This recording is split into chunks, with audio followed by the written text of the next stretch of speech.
Adelante, Luis.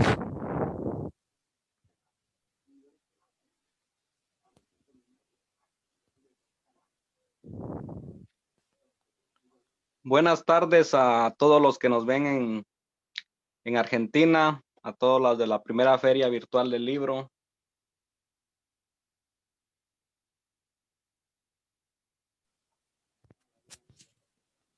Sí, adelante, Luis, puedes continuar. Okay. Sí, también aquí en hora de Houston, Texas. Buenos días. Estamos aquí desde la feria virtual, la primera feria virtual del libro. Mi nombre es Luis Chalín, de Guatemala. Autor de 2 libros, el poemario Ala ausente y el libro de cuentos El paracaidista infantil. Déjense los muestro aquí. Primer libro, Ala ausente. Tuvo la de ganar el primer lugar en el North Texas Book Festival de aquí de Dallas, Texas, en el 2018, perdón, en 2018. Y ganó el segundo lugar en el International Latino Book Award, ILBA de Los Ángeles, California. Y en el paracaidil también tuvo la hazaña de ganar el primer lugar en Dallas y la mención de honor en Los Ángeles, California, en los mismos concursos. Solo tengo 2 libros, estoy preparando una novela. Quiero hablarles de la literatura guatemalteca, las costumbres, tradiciones, el folclore, la multiculturalidad a través de mis letras. Pero antes quiero mencionarles unos autores que me han inspirado en esta ardua lucha que es la literatura. De los que yo he leído para poder, bueno, voy a hablar ahorita solo de los autores guatemaltecos, de los que ya fallecieron. Están en primer lugar, tenemos al premio Nobel, Miguel Ángel Asunces, del que he leído casi todos los libros. También está José Milla, que era un escritor que escribía acerca de las costumbres de Guatemala. Y tenemos el tercer punto, tengo a Luis Alfredo Arango, que lo he leído y me parece que sí tiene esas cualidades de literatura guatemalteca. De los más recientes, a 2 vivos, uno que ya nació en el siglo anterior y uno del presente, o por lo menos un joven. Mario Roberto Morales, al que he leído, me parece un excelente escritor. Y uno de los más jóvenes, Pablo Bejarano, que también ha sido motivo de inspiración, todos los autores que yo he mencionado para que yo vaya viendo la literatura. Es obvio que he leído autores de otros países, pero como hoy el tema que voy a tocar es entonces quería enfocarme en ellos para poderles contar acerca del proceso creativo de lo que mis propuestas, que son costumbres, tradiciones. Resulta curioso porque yo siempre tuve esa inquietud de escribir pueblos sobre mi patria. Desde que estaba en Guatemala, ahora que estoy aquí en los Estados Unidos, la nostalgia, los recuerdos, todo lo que me hace pensar siempre en Guatemala, las comidas. En Latinoamérica hay una similitud en las comidas, a veces solo cambian el nombre o forma, las tradiciones, las costumbres. Se puede decir que casi son las en un lugar le llama y en otro de otro, las creencias. Entonces, por ejemplo, tenemos cuando canta el tecolote en México, y en Guatemala el búho en México y el tecolote en Guatemala. Entonces, partiendo de todas esas particularidades, vamos a tocar el tema. Primero voy a hablar sobre el libro Al ausente, proceso creativo. Resulta curioso porque yo solo escribía décimas y una vez en un taller, gracias a un amigo cubano que nos dejó tarea nos dio teoría de la décima y nos pidió que pudiéramos llevar una décima a la siguiente reunión, y fue cuando me interesó más. Había leído, pero no me interesaba como tal, como estructura. Yo la sentía un poco cerrada, yo sentía que la décima estaba muy limitada a la inspiración. Y por eso yo no quería, aunque el soneto es cerrado no es cerrado, sino que mucha gente siente también que limita, que la inspiración tiene que ser libre y el soneto tiene una estructura o da amplitud. Entonces, pero yo estaba enfocado en sonetos y no me parecía nada cerrado, sino que yo consideraba que hay un límite en los versos, y me parecía genial porque yo tenía entrenada la mente de pensar en 14 versos, o en algunos casos con más, como el soneto con estrambote. Entonces, cuando empecé a crear la décima, en Guatemala, por lo que yo he leído, no he encontrado a alguien que se dedique especialmente en la décima.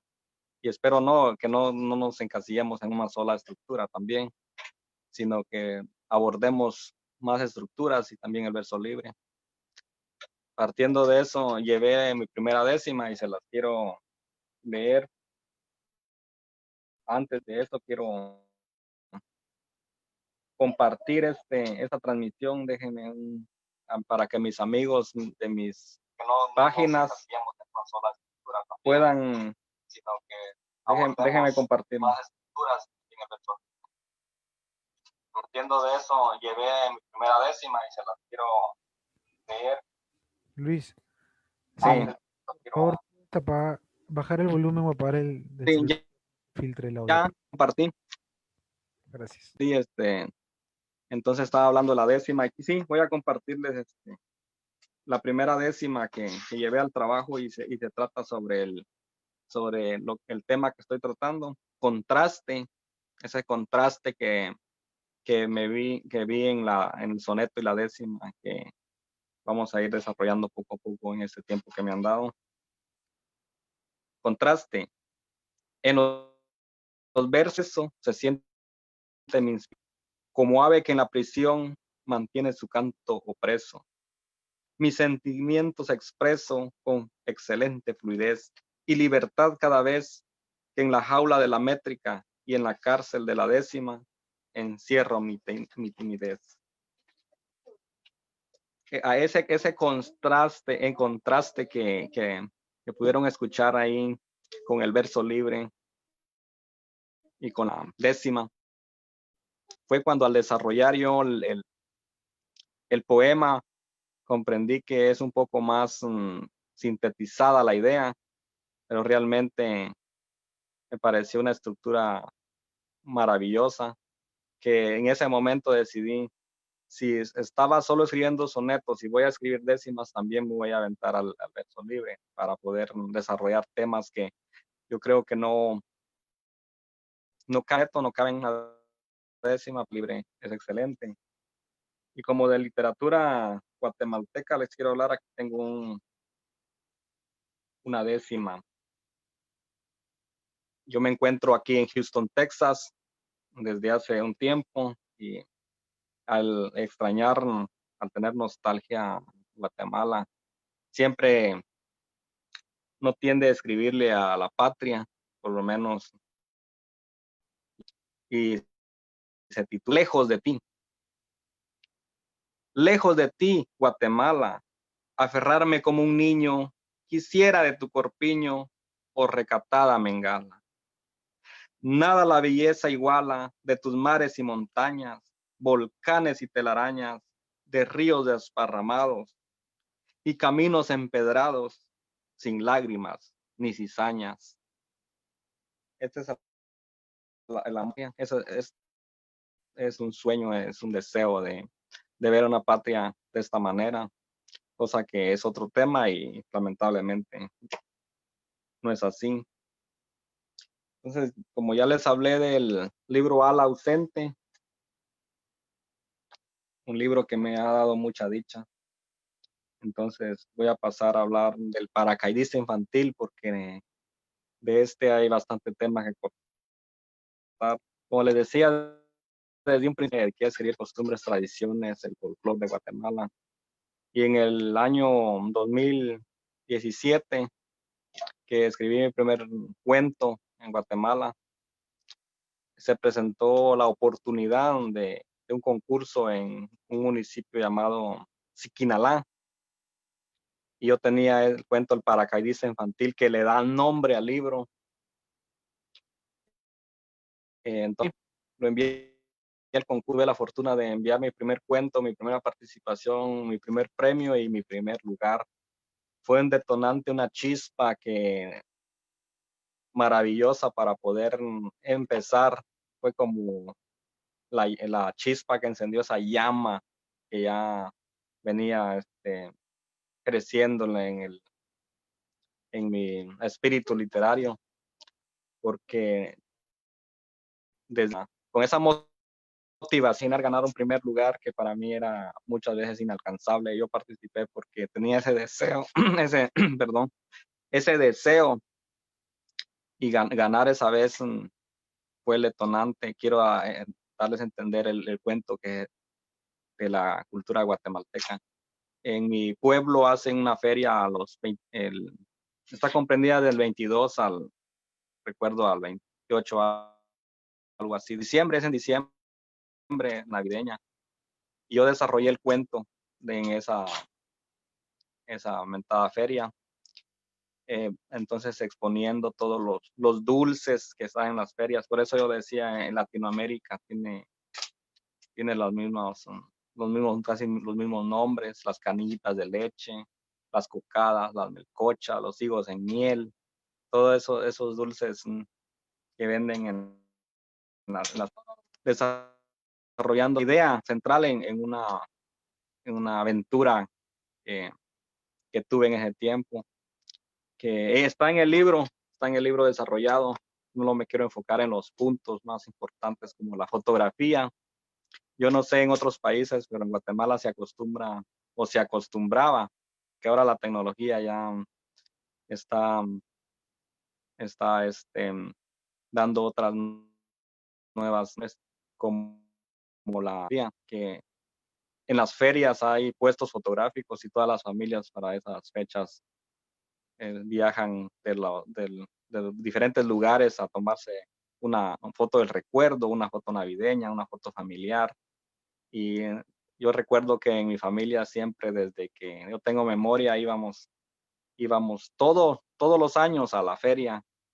Si no era toda la familia, por lo menos parte a tomar una respectiva foto. Y habían los caballitos de madera, caballitos de palo, no sé cómo le llamarán en otros países, montaban al niño más pequeño o a los más pequeños los montaban a los caballitos y los retrataban. Y ahí cuento yo que el personaje del paracaidista infantil le tenía un terror a, a los caballitos que eran de madera y el niño pensaba que eran reales. Y así se va desarrollando con los juegos mecánicos, la rueda de Chicago, el carrusel, el pulpo. Entonces, dando a entender todos los juegos mecánicos que están entrelazados en la historia, para caer en un juego muy curioso que en ese año los soldados del ejército habían montado, que el paracaidismo infantil. Era un juego que jamás fue la única vez que yo lo pude ver que habían hecho. No sé si fue la única vez. Realmente esa vez estaba instalado ahí en la feria y el niño que tenía que tenía el miedo de subirse a un caballito, ese niño que pensaban que eran reales los madera, se atreve a subir a más de, yo considero que tenía unos 10 pies o más, 20 pies en la plataforma. Entonces de ahí se aventaban los niños colgados de un cable, ¿verdad? Con sus respectivos seguros y todo. Y ese niño se avienta del paracaidismo infantil. La indicación es que se tire sin doblar, lo logra y le dan un diploma. Pero en el momento que él va cayendo, él siente que va volando. Entonces de ahí nace la idea del paracaidista infantil. Ahorita vamos a tocar un poco más del costumbrismo de Guatemala. En ese cuento también hablo de las comidas, de que se dedican a vender ahí en las ferias. No sé en otros países cómo le llamarán a las garnachas. Garnachas son una especie redonda, pequeñas, con carne especial que le ponen encima. Entonces, este libro está enfocado para poder personas de otros países que conozcan la comida, la gastronomía, el lenguaje coloquial. Entonces mi libro está escrito con un lenguaje coloquial. Cuando hablan los personajes, se, se nota. Sí. Posiblemente alguien que no conozca el lenguaje coloquial guatemalteco dirá, el libro está mal escrito porque tiene muchos errores, pero si lo van a poder notar, es algo que trata de reflejar el lenguaje coloquial. En el primer cuento, la última foto del libro El paracaidista infantil, la última foto, no les voy a spoilear nada, trata sobre una madre que tiene un niño enfermo y trata de curarlo. Todos los familiares le dicen a la madre que el niño no tiene, incluso los doctores le dijeron que el niño no tenía cura, lo desahuciaron. Entonces ella vende sus patos, sus coches, gallinas, chompipes, todo los aves, como le llamamos en Guatapipe, en México lo conoce como guajolote, en otros lados chumpe, tunco creo que es el cerdo, pero en Guatemala le llamamos coches, puercos, marranos, en otros países tuncos, chanchos. Entonces, a mí me gusta llamarle con el nombre que yo le llamaba antes.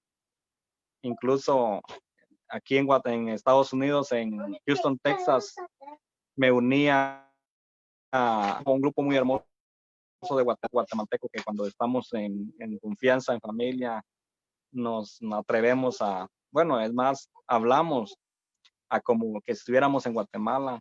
Hay muchas comidas que ellos saben hacerlo y por lo menos hoy vamos a estar celebrando el Día de los Muertos, que también es una costumbre latinoamericana. También aquí en los Estados Unidos se celebra, le llaman ellos Halloween. Pueden visitar sus muertos realmente, pero nosotros estamos enfocados en no perder nuestras raíces, nuestras costumbres. Entonces celebramos Día de Muertos, hoy 1 de noviembre, mañana 2 también, como se realiza en Guatemala. Pero regresando al tema de la última foto, hay un momento que el padre del niño enfermo le dice a la madre, vamos a ir a la feria navideña, a la feria del pueblo, a tomarle la última foto. El niño ya fue desahuciado, el niño no se cura, tiene muchos meses y ya va a morir. Entonces se lo llevan a tomarle la última foto ahí a esos puestos fotográficos que ya mencioné y lo montan a un caballito de madera, lo montan y la madre lo detiene porque el niño ya no se puede detener, está muy enfermo, el papá ahí está, tanto el hermano mayor, tía, la madre se ve en la fotografía, porque la fotografía es real, el cuento fue inspirado en esa fotografía original, real, y existe esa fotografía de la familia. Lo que les puedo decir que es una fotografía propia de mis padres y mi hermano. Entonces, le toman la foto y le di la última foto. Por eso fue llamar la última foto. Y a la hora de que el niño lo regresan a casa, cuelgan su fotografía en el cuarto y esperando a que él muera y después enterrarlo. Entonces, para que se quede en el suspenso, para saber, ¿murió o no murió? Entonces, ese es el detalle, ¿murió o no murió? ¿O quién era el niño? Entonces, vamos a dejar ahí para pasar a la siguiente cuento. Una hermana del personaje, Julia la muñeca. Julia la muñeca también está expone mucho costumbrismo guatemalteco, que quizá, como digo, en otros países, por eso me gustaría que la gente comentara ahí en la caja de comentarios para, muy bien, para poder saber las costumbres y tradiciones de otros países, porque eso nos hace muy este, libres, se puede decir, en el pensamiento, conocer. Yo platico con de muchos países aquí en los Estados Unidos, en Houston, Texas, y también aprendo otros conceptos, otros nombres de diferentes comidas. Entonces vamos a hablar de Julia la muñeca. Julia la muñeca, la misma madre que al tener al tener ya dos hijos varones, quiere una hija y espera tener una hija, y la comadrona le dice, sin uso de nada, solo al ojo, le dice que era muy común en Guatemala, no sé, en otros países pienso que era casi igual. Las comadronas o parteras le decían, va a ser niña y era niña, va a ser niño y era niño. Pero en este caso, hay una fusión. Entonces, cuando ella está embarazada, le dicen que va a ser niña, ella muy emocionada, porque los dos anteriores embarazos fueron niños y la partera había acertado. En esta ocasión sí fue niña y lamentablemente la niña a los 11 días de nacido. Es más, yo había querido titular 11 días el cuento, lo hice porque todavía tenemos más ideas para seguir desarrollando y espero desarrollar 11 días. Julia la muñeca. Se puede leer claramente que la partera, cuando es niña, le dice, son 100 quetzales, porque si fuese niño hubiesen sido, son 75 quetzales. Si fuese niño, fuesen 100. En Guatemala se cobraba más por la parto de un niño. Esa diferencia, vean esa diferencia de precios. Yo no sé por qué pensamiento que tenían para poder cobrar 25 o cierta cantidad más porque el parto es un niño que una niña, ¿verdad? El que la partera ganara más, realmente esas son las diferencias del siglo XX, que en el siglo XXI no se ve. Yo creo que ya nos está viendo es más porque es una niña, cobrar menos una niña y más por un niño. Entonces, como que le daban más importancia a los niños que a las niñas. Entonces vemos, por eso me interesa saber si en otros países, por lo que yo sé, hay una similitud en todo eso. El, mucho, el tener varios hijos, muchas veces dicen que es porque no había un televisor en casa, que era porque el televisor muy después, por lo menos donde yo vivía. Pero realmente en esta familia es una familia extensa, una familia de varios hijos, porque la madre estaba esperando tener una niña, como muchos dicen, ya tengo un niño, quiero una parejita, quiero una niña, y se esperan tener la niña. Y en este caso de este cuento, la madre tiene otro niño y va teniendo otro niño y espera una niña, que al final llega, pero de manera extraordinaria, que también hay que dejar a la expectativa los finales y no es dar muchos, no explicar todo, ¿verdad? Entonces, partiendo de que Vamos a ver aquí que me avisen más o menos cuánto tiempo voy ahorita, pero quiero enfocarme en otro cuento de la continuación. Vamos a ver si hay más tiempo, pero voy a contar para la continuación del paracaidista infantil.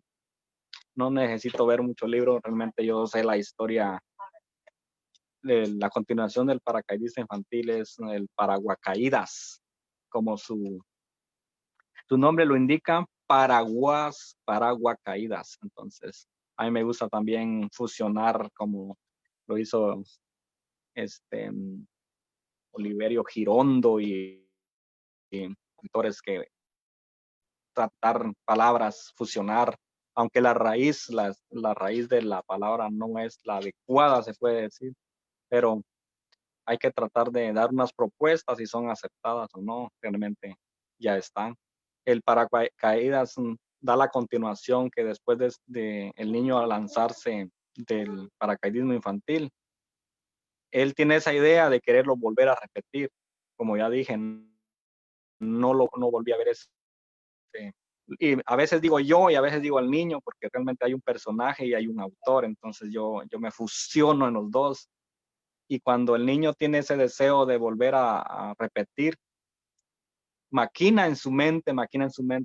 Aquí en este libro no lo digo, pero lo digo en la novela que estoy escribiendo, cómo fue que él llegó a la conclusión de, de poder eh, usar un paraguas negro grande y él que iba a aguantar el peso. Lo intentó varias veces con em, diferentes herramientas, se puede decir, o cosas que él tenía en su casa y no lograba el objetivo. Así que encuentra un paraguas y él no lo intenta, sino da por hecho que iba a detenerlo. Entonces se sube a un árbol y más o menos 2 metros de altura se sube a una rama y la rama se agacha un poco.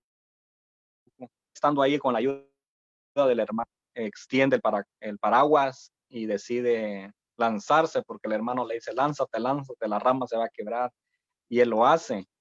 Entonces, cuando él viene cayendo se puede decir a media distancia entre el suelo y la rama, el paraguas se convierte en un murciélago negro, un murciélago que intenta volar, intenta detenerlo, y en ese vaivén que está donde se cae o no se cae, el murciélago y él tiende a cae, pero el murciélago se convierte otra vez en paraguas. Entonces volvemos al realismo mágico, ahí al surrealismo.